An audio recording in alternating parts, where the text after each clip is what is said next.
Do you ever promise yourself that you'll be a calmer parent only to find that not long after you made that commitment, your kids pushed your buttons and you find yourself screaming the house down again, feeling guilty about the negative effects you feel you're having on them, then beat yourself up over it and feel like the worst parent in the world?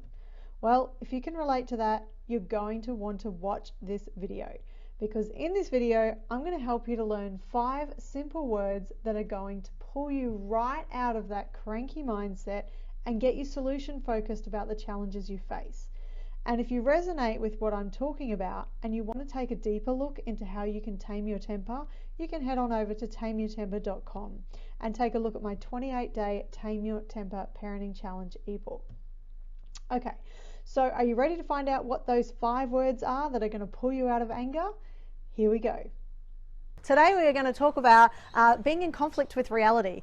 Now that phrase was coined when I was rolling around in my pit of shit, rolling around in the mud, complaining about the kids doing this and whinging about that. My husband turned around to me and said, "Jack, you're in conflict with reality. The reality is, this is the way the house is. This is the state of the house is. So what are you going to do about it?" And it just kind of went, oh my God. And so we coined that phrase, and everybody loves that phrase because it's just something that just brings you back into the reality of the moment. Because we can roll around in that story about how wrong it is and how it shouldn't be that way and how much I'm missing out and what it means about me. I'm such a crap parent, all of that sort of thing. But it's just going to get you stuck in conflict with reality. Your mind is going to keep returning to you what you have your attention of, evidence of what you have your attention on. So you keep rolling around in that story. You're not looking for solutions. You're not looking for what you want. You're not even looking for what you want. You're looking for what you don't want and what isn't happening for you. So you want to be aware of that conflict with reality. And that story isn't necessarily just about that reality. That story, as we talked about yesterday, that stack until you crack, you can have lots of evidence to suggest that I'm such a bad person, I'm such a bad parent, I'm doing the wrong thing, I never get it right.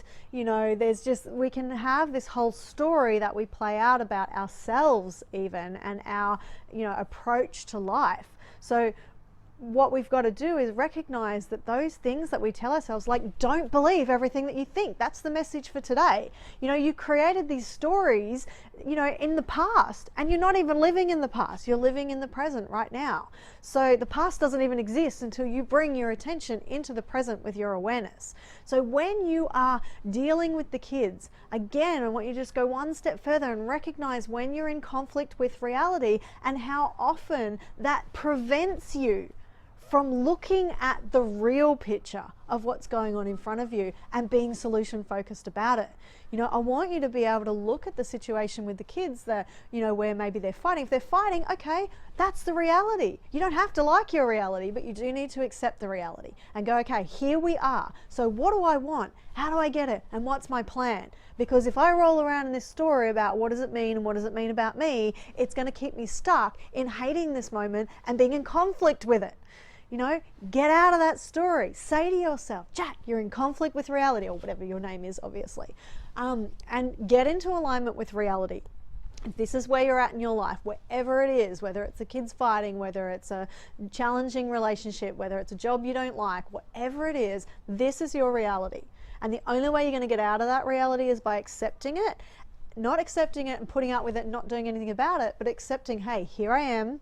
Now, what is it that I'm walking towards? How am I going to bridge the gap between where I am and where I want to be? So that's your homework today. Stop yourself, there's my little timer, stop yourself from rolling around in the mud, being in conflict with reality, and start moving into a more solution-focused view of life. Hey, how'd you go? Are you often in conflict with reality? Well, if you are and you want to learn how to stop emotionally reacting to your reality, please head on over to tameyourtemper.com and grab yourself a copy of my 28-day Tame Your Temper Parenting Challenge. Don't let any more days pass you by where you promise yourself that tomorrow things will change, only to wake up and think, feel and act the same way all over again. Go to tameyourtemper.com and grab yourself a copy of my 28-day Tame Your Temper Parenting Challenge ebook now.